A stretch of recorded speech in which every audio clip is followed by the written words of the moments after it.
Oleh karena kemurahan Tuhan, ku ada sampai hari ini.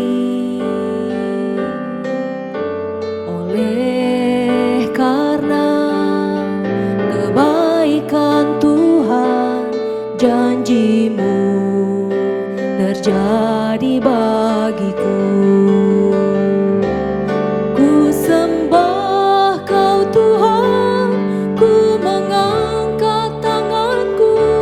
Selamanya Kau ajaib bagiku. Ku sembah Kau Tuhan, ku mengangkat wajahku. Selamanya Kau hebat bagiku.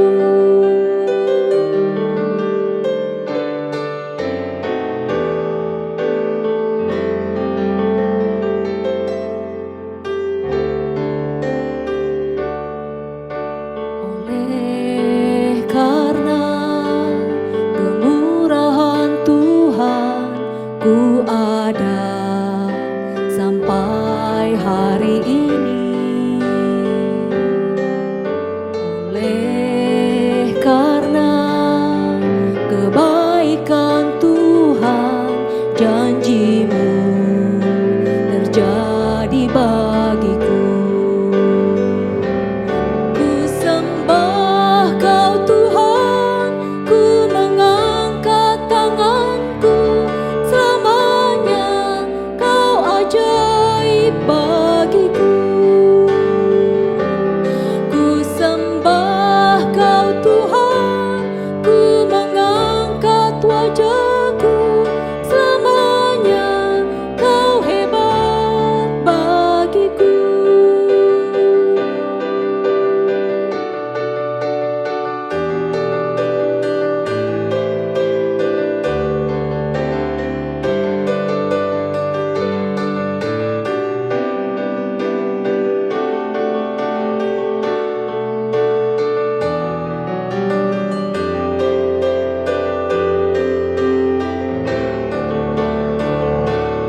Ku sembah Kau Tuhan, ku mengangkat tanganku.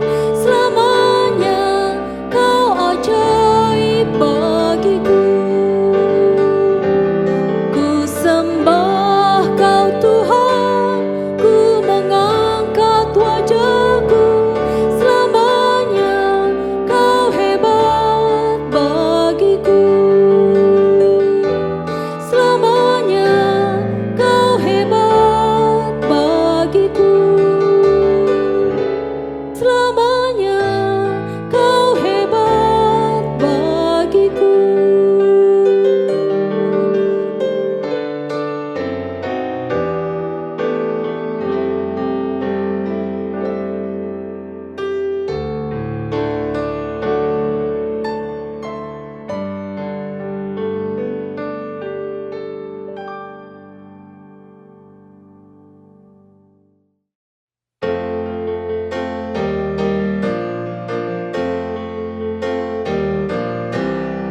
Ku bersyukur Tuhan, Kau telah bangkit dan menang. Hidupku dibebaskannya dari belenggu dosa. Ku bersyukur Tuhan, Kau telah bangkit dan menang. Hidupku dipulihkan dari kuasa maut dan celaka. Haleluya, terpujilah Tuhan. Haleluya, namanya yang heran.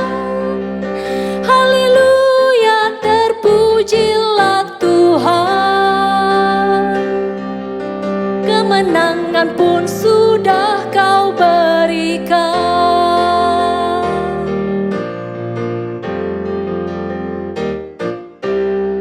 Ku bersyukur Tuhan, Kau telah bangkit dan menang.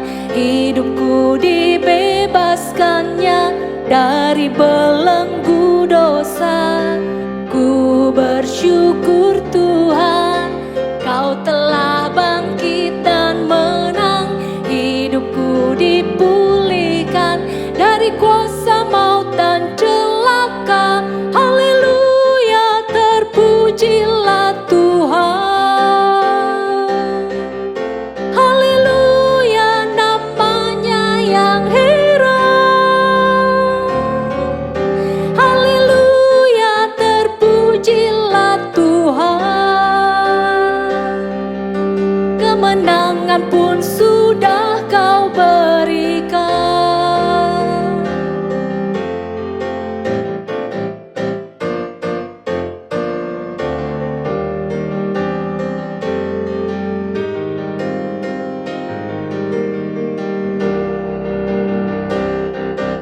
Haleluya, terpujilah Tuhan. Haleluya, namanya yang heran. Haleluya, terpujilah Tuhan. Kemenangan pun sudah Kau Haleluya, terpujilah Tuhan. Haleluya, namanya yang heran. Haleluya, terpujilah Tuhan. Kemenangan pun sudah Kau berikan. Kemenangan pun sudah Kau berikan.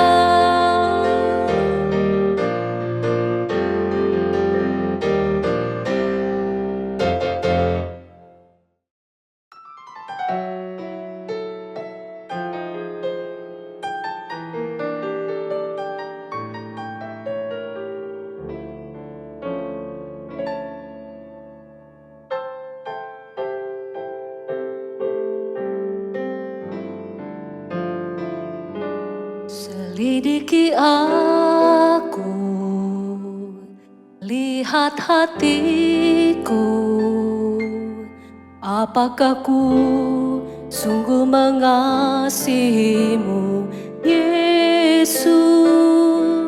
Kau yang Maha tahu dan menilai hidupku, tak ada yang tersembunyi bagimu.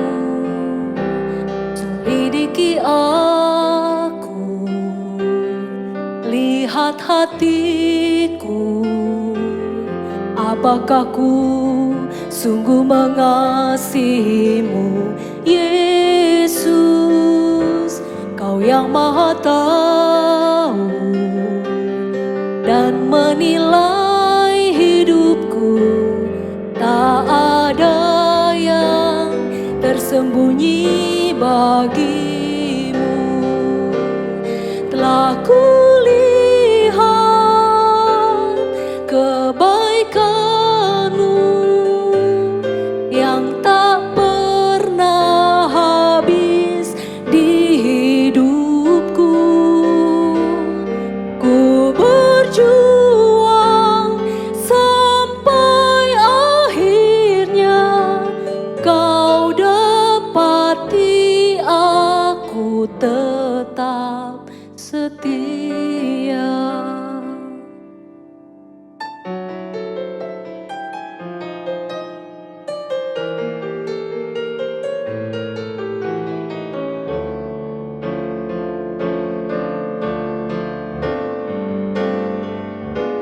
Selidiki aku, lihat hatiku, apakah ku sungguh mengasihimu, Yesus. Kau yang Maha tahu dan menilai hidupku, tak ada yang tersembunyi bagimu. Telah kulihat kebaikan-Mu yang tak pernah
Seluruh jemaat Tuhan GPDI Bakti yang kami kasih di dalam Yesus Kristus, salam sejahtera di dalam Tuhan kita Yesus Kristus. Selamat pagi. Puji Tuhan, sebentar saya akan menyampaikan firman Tuhan dan mari kita dahului dengan doa. Bapa kami di dalam surga, di dalam nama Putra-Mu Yesus Kristus yang telah menjadi Tuhan dan Juru Selamat kami mengucap syukur kami boleh ada pada pagi hari ini dalam keadaan sehat dan kami boleh lagi mendengarkan firman-Mu yang menjadi makanan rohani buat kami sehingga supaya kami tetap kuat dalam iman dalam menghadapi segala persoalan hidup yang kami hadapi dalam kehidupan ini setiap hari. Terima kasih Tuhan, pakai hamba-Mu, urapi hamba-Mu supaya firman yang diberitakan sebentar kami boleh mengerti dan menjadi makanan rohani buat kami supaya iman percaya kami semakin dikuatkan di dalam mengiring Engkau. Terima kasih Tuhan. Kami terima dengan mengucap syukur di dalam nama Tuhan Yesus Kristus. Haleluya. Amin. Saudaraku yang kekasih dalam Yesus Kristus, pagi ini saya mau berbicara tentang ragi. Ragi yang bukan digunakan oleh ibu rumah tangga untuk membuat roti, membuat tape dan lain-lainnya sebagainya, bukan itu. Tetapi ragi yang ada di dalam Alkitab. Ya. Coba kita mau mengerti dulu apa sih ada istilah ragi di dalam Alkitab. Rupanya murid-murid Yesus pada waktu dulu, ya, murid-murid Yesus, umat Yesus, umat Tuhan, pada waktu Yesus masih hadir di tengah-tengah mereka, ya. Waktu mereka mendengar ragi, mereka berasosiasi kepada ragi roti untuk buat roti. Saya baca saja ini kisahnya tentang ragi yang dimaksud oleh Yesus. Dalam Matius pasal yang ke-16, kita baca mulai dari ayat yang ke-5 sampai ayat yang ke-12. Saya baca ini. Pada waktu itu murid-murid Yesus menyeberang danau, mereka lupa membawa roti. Yesus berkata kepada mereka, "Berjaga-jagalah dan waspadalah terhadap ragi orang Farisi dan Saduki." Maka mereka berpikir-pikir, seorang berkata kepada yang lain, "Itu dikatakannya karena kita tidak membawa roti." Dan ketika Yesus mengetahui apa yang mereka perbincangkan, ia berkata, "Mengapa kamu memperbincangkan soal tidak ada roti? Hai orang-orang yang kurang percaya, belum jugakah kamu mengerti? Tidak kamu ingat lagi akan 5 roti untuk 5.000 orang itu dan beberapa bakul roti kamu kumpulkan kemudian? Ataukah akan 7 roti untuk 4.000 orang itu dan berapa bakul kamu kumpulkan kemudian? Bagaimana mungkin kamu tidak mengerti bahwa bukan roti yang kumaksudkan? Aku berkata kepadamu, waspadalah terhadap ragi orang Farisi dan Saduki." Ketika itu barulah mereka mengerti bahwa bukan maksudnya supaya mereka waspada terhadap ragi roti, melainkan terhadap ajaran orang Farisi dan Saduki. Ya, jadi pada waktu Yesus mau menyeberang bersama-sama dengan muridnya menyeberangi danau, mereka lupa membawa roti. Rupanya sudah dipersiapkan. Biasanya kalau Yesus mengajar, ya cukup lama sehingga perlu makan, ya.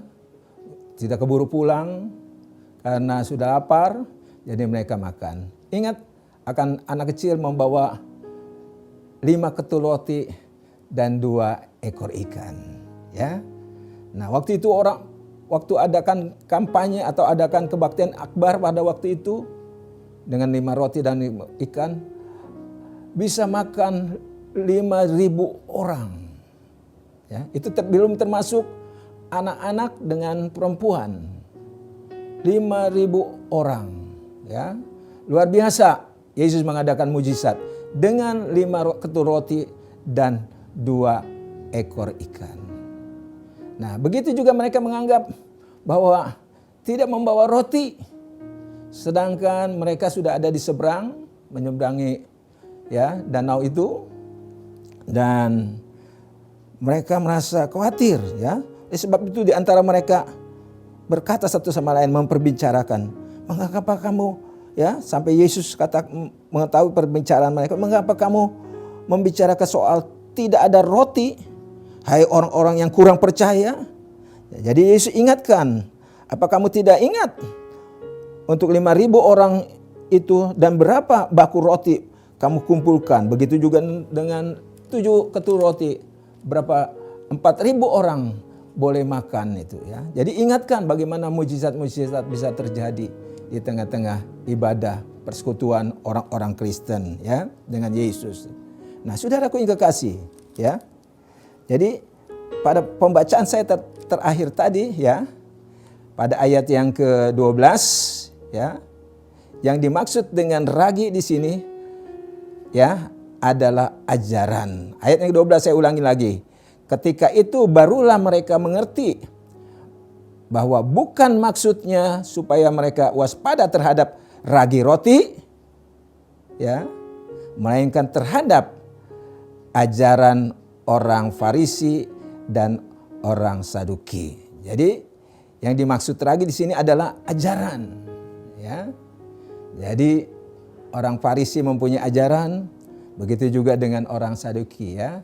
Dan banyak ajaran pada waktu itu ya. Nah, semuanya hanya rekayasa manusia saja. Ajaran menurut manusia saja. Hanya Yesus ajarannya yang dari Allah. Ya. Puji Tuhan, karena Yesus adalah firman Allah sendiri. Puji Tuhan. Nah, saudaraku yang kekasih. Jadi sekali lagi, ragi itu berbicara tentang ajaran. Nah, berbicara tentang ajaran, saya mau menyampaikan pada pagi hari ini ada 5 macam ragi. Jadi ada 5 macam ajaran, ya. Ada 5 macam ajaran di antara orang-orang Yahudi, ya. Yang satu, ragi orang Farisi, ya. Kita baca di dalam Lukas pasal yang ke-12, ya. Lukas pasal yang ke-12 ayat yang pertama. Sementara itu beribu-ribu orang banyak telah berkerumun sehingga mereka berdesak-desakan. Lalu Yesus mulai mengajar pertama-tama kepada murid-muridnya, katanya, waspadalah terhadap ragi, yaitu kemunafikan orang Farisi. Jadi yang pertama itu, ragi orang Farisi adalah kemunafikan. Ajarannya munafik. Ya. Kemunafikannya ini bisa kita lihat dari cara berdoa.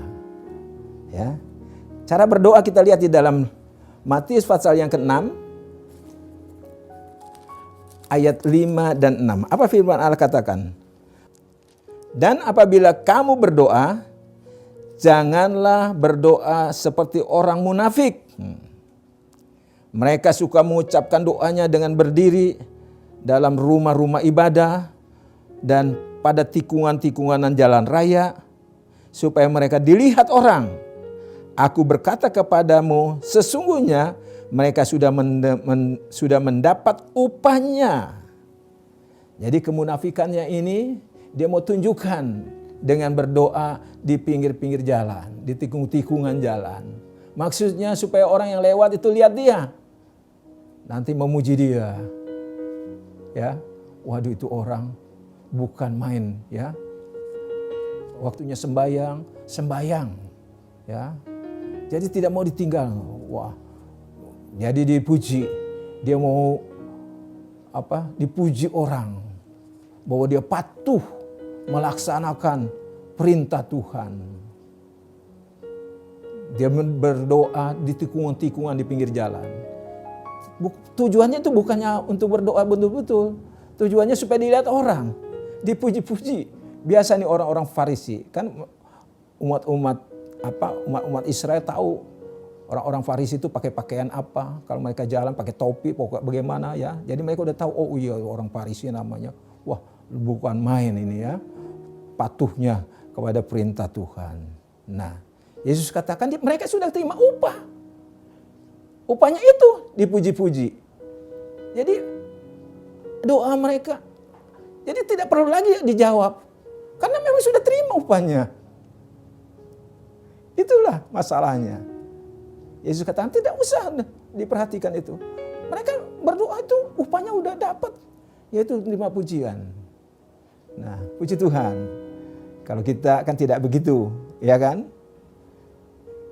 Memang ada satu waktu kita bikin kebaktian di luar, ya, di padang, atau ada kesembuhan ilahi diadakan di lapangan terbang, di lapangan yang terbuka, ya, dengan semua pengeras suara. Nah, ya, untuk menjangkau supaya suara yang khotbah, suara orang yang memimpin puji-pujian itu bisa didengar semuanya, ya. Nah, itu tidak apa-apa, itu bukan munafik. Memang sengaja kita ibadah di luar gereja, ya. Nah, dengan kata lain, mudah-mudahan ada orang lain yang belum percaya Tuhan bisa mendengar firman Allah, ya. Dengan harapan supaya orang itu boleh terima berkat. Kalau tidak salah beberapa minggu yang lalu tentang seorang Kristen yang suka bagi-bagi bagi-bagi traktat. Nah, akhirnya ada seorang yang waktu terima rata itu dia jadi orang Kristen. Dan itu juga itu pun harapan kita. Karena kita tahu tidak ada keselamatan di luar Yesus. Hanya di dalam Yesus ada keselamatan. Ya. Tanpa penumpahan darah tidak ada pengampunan. Orang mau mengalami pengampunan harus ada darah yang ditumpahkan. Di dalam perjanjian lama, ya, walaupun itu hanya bayang-bayang, ya, kalau orang mau minta pengampunan dosa dia harus membawa seekor domba. Ya, kalau dia kaya dia mesti membawa lembu, itu bagaimana keadaannya. Kalau misalnya orang miskin mesti cukup dengan merpati, ya. Yang artinya yang dikorbankan itu sesuai dengan keadaan ekonominya, ya. Nah, setelah disembelih itu darah tertumpah. Di dalam Ibrani pasal 9 ayat 22, tanpa penumpahan darah tidak ada pengampunan. Nah, sekarang buat umat manusia, sekarang yang hidup sekarang ini di dalam zaman Yesus atau setelah Yesus, darah Yesus yang tertumpah di atas kayu salib untuk mengampuni dosa-dosa kita semua. Yang percaya dan menerima Dia sebagai Tuhan dan Juru Selamat di dalam kehidupan kita semua. Ya. Nah, saudaraku, jadi yang pertama adalah ragi orang Farisi. Itu kemunafikan. Cara mereka berdoa, ya, di pinggir-pinggir jalan. Terus bagaimana dengan cara mereka berpuasa? Kita baca di dalam Matius pasal 6 tadi, mulai dari ayat 16. Dan apabila kamu berpuasa, janganlah muram mukamu seperti orang munafik. Mereka mengubah air mukanya supaya orang melihat bahwa mereka sedang berpuasa. Aku berkata kepadamu, sesungguhnya mereka sudah mendapat upahnya. Jadi kalau kita berpuasa, kita ada usaha, ya, malahan kalau boleh kita buat supaya kita segar, ya. Coba ayat yang 17. Tetapi apabila engkau berpuasa, minyakilah kepalamu dan cucilah mukamu, ya, supaya jangan dilihat oleh orang bahwa engkau sedang berpuasa, melainkan hanya oleh Bapakmu yang ada di tempat tersembunyi. Maka Bapakmu yang melihat yang tersembunyi akan membalasnya kepadamu. Jadi Yesus mengajarkan bagaimana kita jangan munafik, ya. Bikin muka muram-muram supaya kita tahu memang kita sedang berpuasa. Tapi Yesus katakan, cuci mukamu, ya. Dicuci kata Yesus, ya. Kepalamu, mukamu supaya kelihatan segar, ya. Padahal kita lagi berpuasa, ya. Jadi supaya puasa kita dilihat oleh Tuhan dan pergumulan kita apa? Dia tahu, ya, maka Dia akan membalas, ya. Dia akan memberikan berkat-Nya buat kita semua, ya. Tapi kalau kita sudah munafik, wah, dia sudah mendapat upah, orang lain sudah puji-puji dia, ya. Nah, puji Tuhan, ya.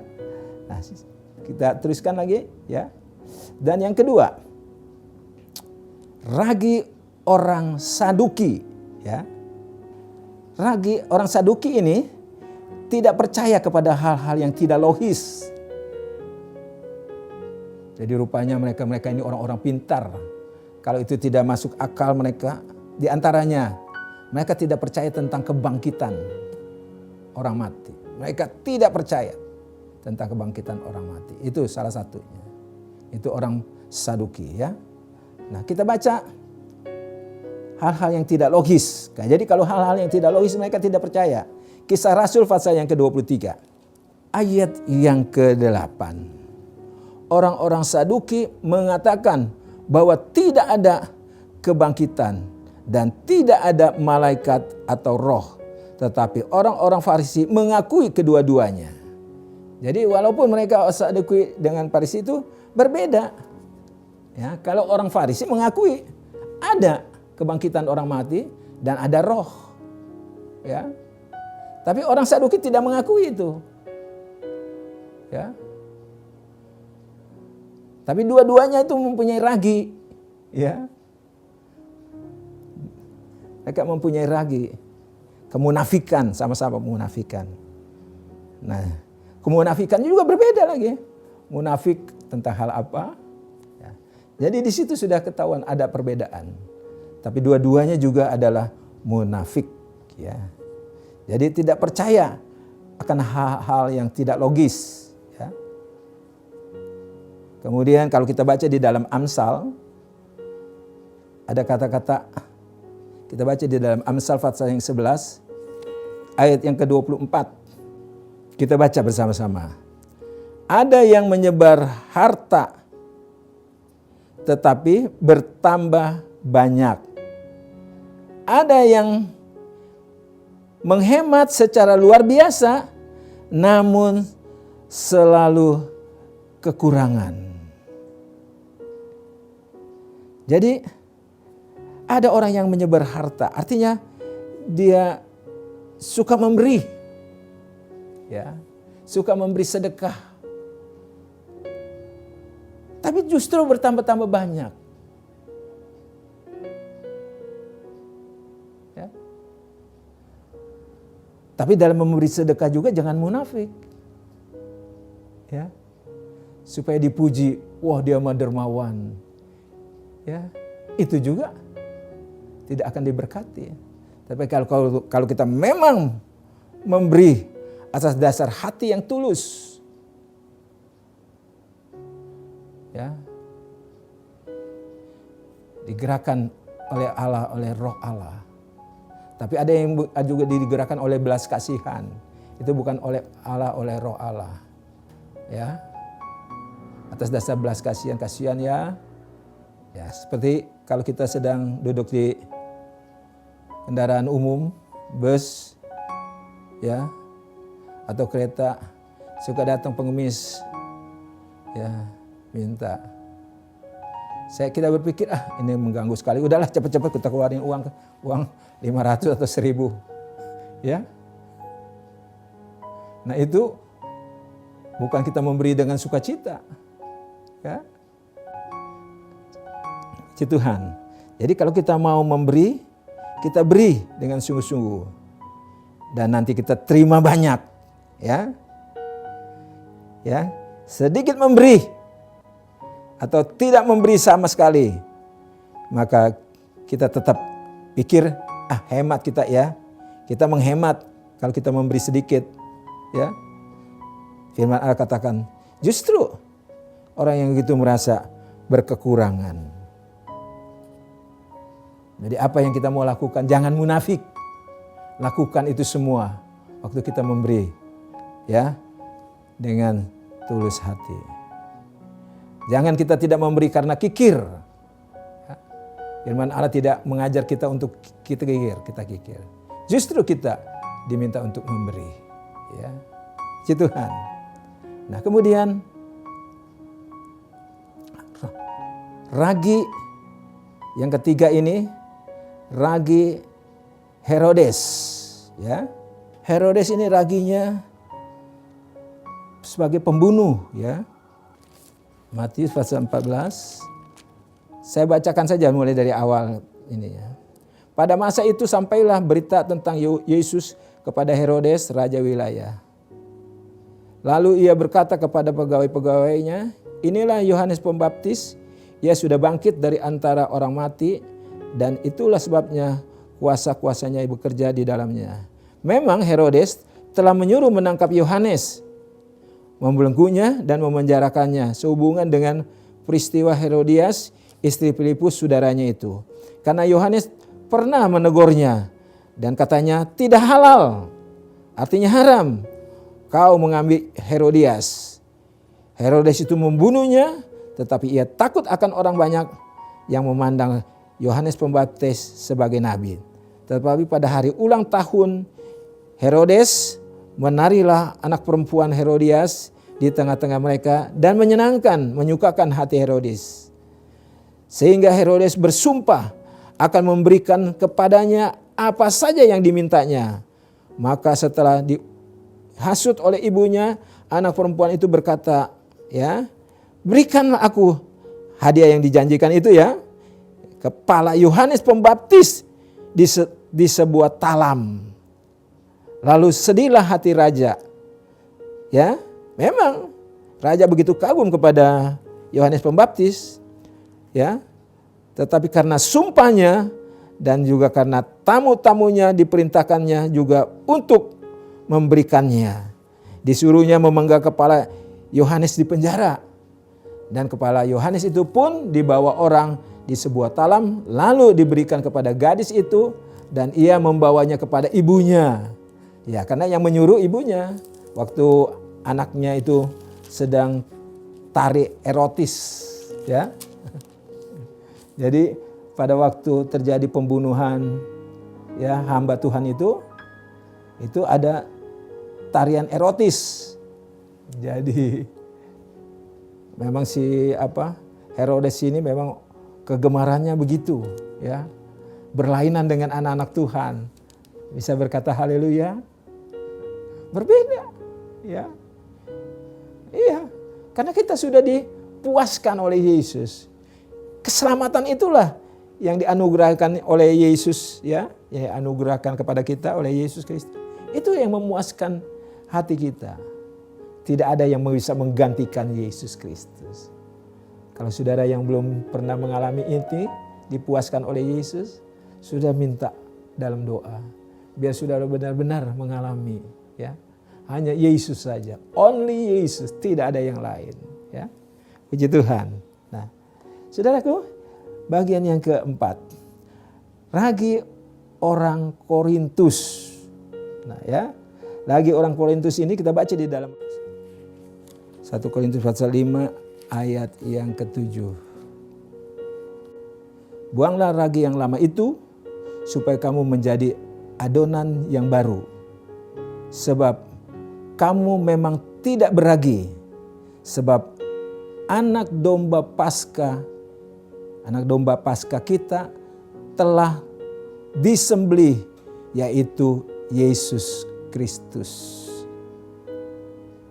Sekali lagi saya baca, buanglah ragi yang lama itu. Ragi yang lama itu artinya ragi Korintus, orang-orang Korintus. Orang-orang Korintus juga mempunyai ajaran ragi apa? Percabulan, perzinahan ya. Di tengah-tengah jemaat Kristen juga itu banyak terjadi percabulan. Ya rupanya ada orang-orang yang masuk jadi pengikut Kristus belum bertobat betul-betul sehingga terjadilah percabulan. Ya. Dan sebab itu ditegur oleh para rasul Paulus dengan keras ditegur. Ya. Jadi ragi Korintus itu adalah percabulan, perzinahan, ya. Tadi kita sudah baca, ya. Sekali lagi ayat 7, buanglah ragi yang lama itu supaya kamu menjadi adonan yang baru. Sebab kamu memang tidak beragi, sebab anak domba Paskah kita juga telah disembelih, yaitu Kristus. Puji Tuhan, ya. Baru kita baca Roma pasal yang ke-12 ayat 1 dan 2. Karena itu saudara-saudara, demi kemurahan Allah, aku menasihatkan kamu supaya kamu mempersembahkan tubuhmu sebagai persembahan yang hidup, yang kudus dan yang berkenan kepada Allah. Itu adalah ibadahmu yang sejati. Janganlah kamu menjadi serupa dengan dunia ini, tetapi berubahlah oleh pembaharuan budimu, sehingga kamu dapat membedakan manakah kehendak Allah, apa yang baik, yang berkenan kepada Allah dan yang sempurna. Jadi orang Kristen mempersembahkan hidupnya, tubuhnya kepada Tuhan, ya, kepada Allah, supaya merupakan persembahan yang berkenan kepada Allah, ya. Jadi tubuh kita bukan untuk cabul, bukan untuk perjinahan, ya. Tapi tubuh kita sudah disucikan oleh darah Kristus, ya. Tubuh kita menjadi miliknya Allah, ya. Jadi miliknya Allah. Puji Tuhan. Kita udah sampai pada pada bagian yang kelima, tadi yang keempat tadi, ya. Ragi Korintus, percabulan, perjinahan. Kemudian yang kelima, ragi orang Galatia. Nah, jemaat di Galatia. Kita baca lagi Galatia pasal yang kelima. Galatia pasal yang kelima. Memang jemaat Tuhan yang awal-awal itu memang mereka banyak orang-orang yang baru bertobat, ya. Tapi belum mengerti, belum menyerahkan hidupnya kepada Tuhan. Jadi di dalam gereja awal-awal itu, Korintus atau Galatia, masih banyak hal-hal yang terjadi, ya, yang tidak sesuai dengan firman Allah. Kita baca di dalam Galatia, ya, pasal yang kelima ayat 1.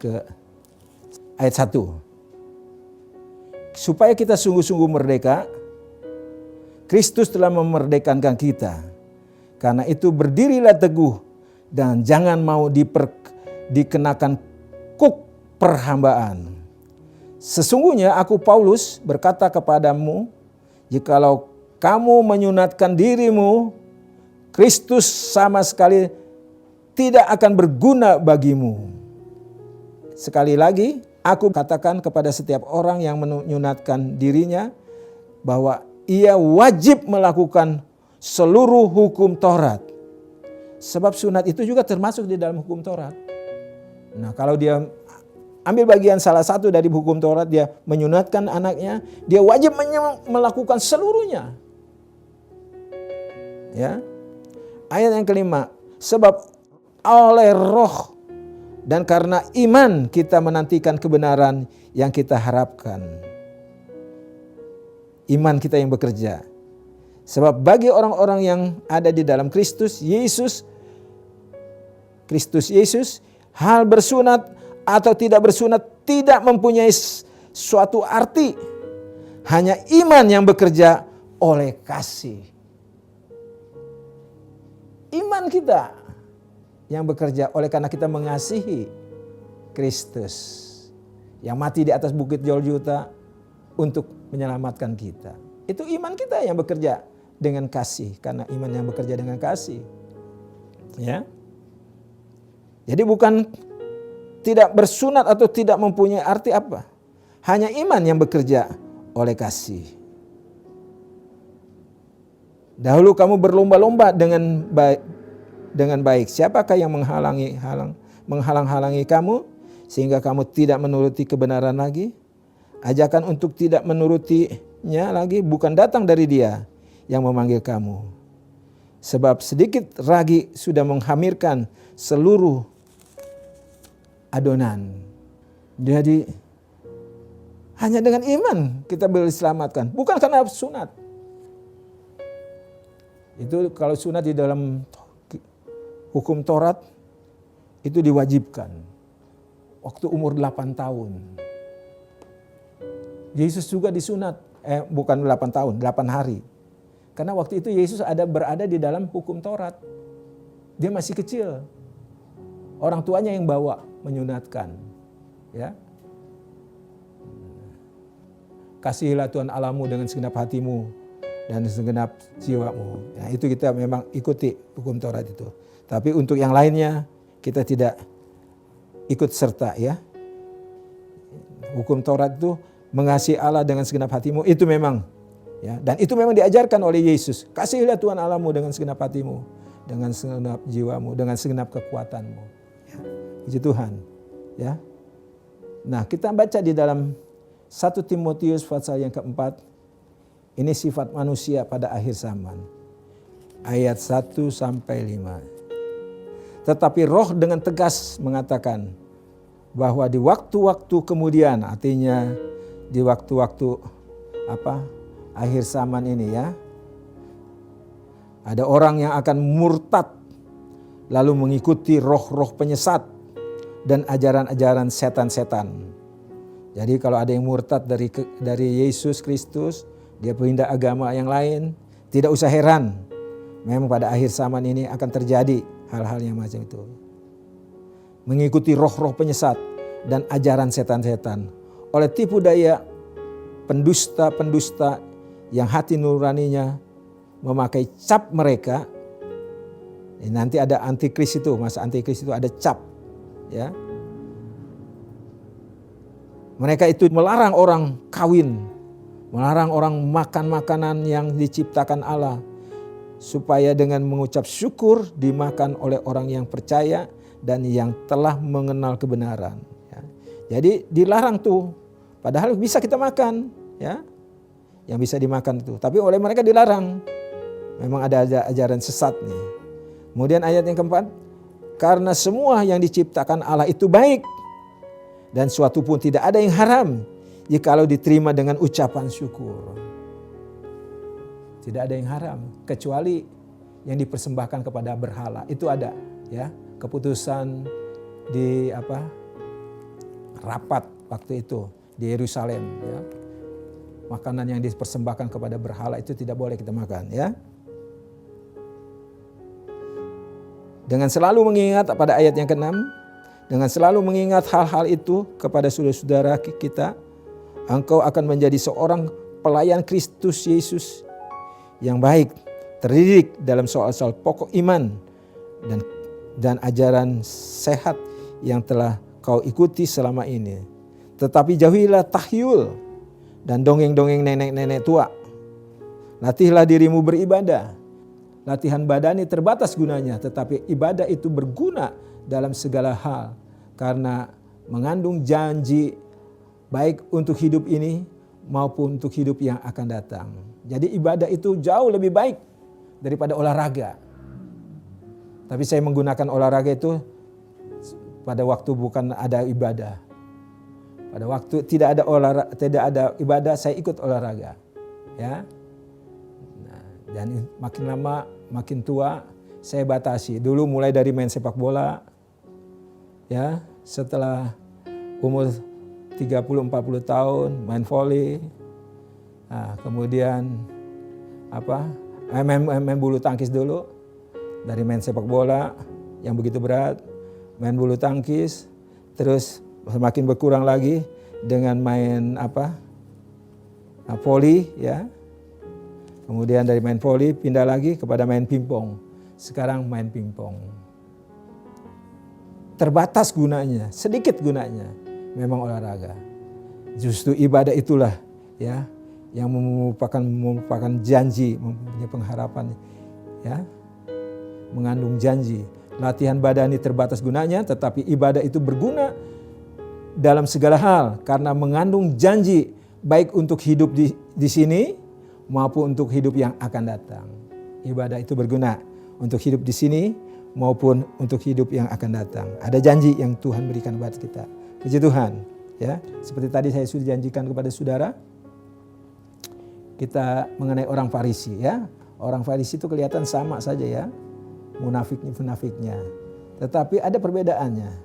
Orang Farisi itu ya sangat pandai berpura-pura hidup saleh. Ini catatan saya ya. Orang Farisi itu sangat pandai berpura-pura hidup saleh. Sedangkan orang Saduki sangat pandai berpura-pura haus akan kebenaran. haus firman Allah, selidiki. Padahal tidak percaya apa yang ditulis oleh firman Allah tentang kebangkitan orang mati, tentang ada roh-roh itu. Ya, selidiki firman Allah. Padahal tidak percaya dengan kebangkitan orang mati. Ya, sama-sama munafik. Ya, jadi sama-sama. Oleh sebab itu orang Farisi dengan orang Saduki itu digandeng sama-sama. Kenapa? Karena memang sama-sama munafik, berpura-pura. Yang satu berpura-pura hidup saleh, ya. Yang satu lagi berpura-pura untuk haus akan kebenaran. Jadi mau belajar terus tentang firman Allah. Tapi itu merupakan pura-pura supaya dipuji. Kiranya pagi ini kita sudah dengar firman Allah dan menjadi makanan rohani buat kita, dan kita jangan mau seperti orang-orang Farisi, ya, dan juga orang-orang Saduki. Dan mau kita hidup suka katakanlah berzina, apalagi sampai membunuh, ya. Dan kita juga tidak perlu disunat, ya. Itu merupakan ragi orang Galatia, sunat, ya. Jadi kalau kita menyunatkan diri kita, berarti kita sudah tidak lagi melakukan segala sesuatu dengan iman, dengan percaya. Ya, kita sudah termasuk melaksanakan Taurat, sebab sunat ini hanya ada di Taurat. Yesus tidak pernah mengajarkan, walaupun Yesus disunat, dia masih kecil, umur 8 hari disunat. Itu karena apa? Yusuf dengan Maria orang tuanya itu masih beragama Yahudi, ya. Kiranya Tuhan tolong kita, dan mari kita sama-sama tundukkan kepala, kita mau berdoa. Kami datang lagi kepadamu Tuhan. Setelah kami mendengarkan firman Allah, bukan kami hanya pada pendengaran kami, tetapi kami mau juga belajar melakukan apa yang Engkau mau, supaya kami khususnya jangan hidup seperti orang Farisi dan Saduki yang munafik hanya untuk dilihat orang. Tetapi kami mau melakukan firman Allah dengan segenap hati kami. Tuhan tolong kami supaya kami mampu melakukan kehendak Allah. Bukan oleh karena kekuatan dengan gagah kami, tetapi oleh karena Roh Kudus yang menolong kami. Firman Allah itulah yang meneguhkan hati kami, supaya kami mau melakukan kehendak Bapa. Terima kasih Tuhan. Urapi hamba-Mu yang telah melayani pekerjaan Tuhan. Sungguh Tuhan, hamba terbatas, karena hamba mempersiapkan ini dengan kekurangan dan kelemahan hamba. Dan biarlah kiranya ada berkat yang diterima oleh umat-umat-Mu. Terima kasih Tuhan. Nah saudaraku, terimalah berkat dari Tuhan. Berkat kasih sayang pemulihan dari Allah Bapa, damai sejahtera dari Tuhan kita Yesus Kristus, persekutuan Roh Kudus menyertai saudara sekalian. Mulai pagi ini, besok, bahkan sampai Maranatha, Kristus datang kembali. Haleluya. Semua berkata amin. Tuhan memberkati kita semua. Haleluya.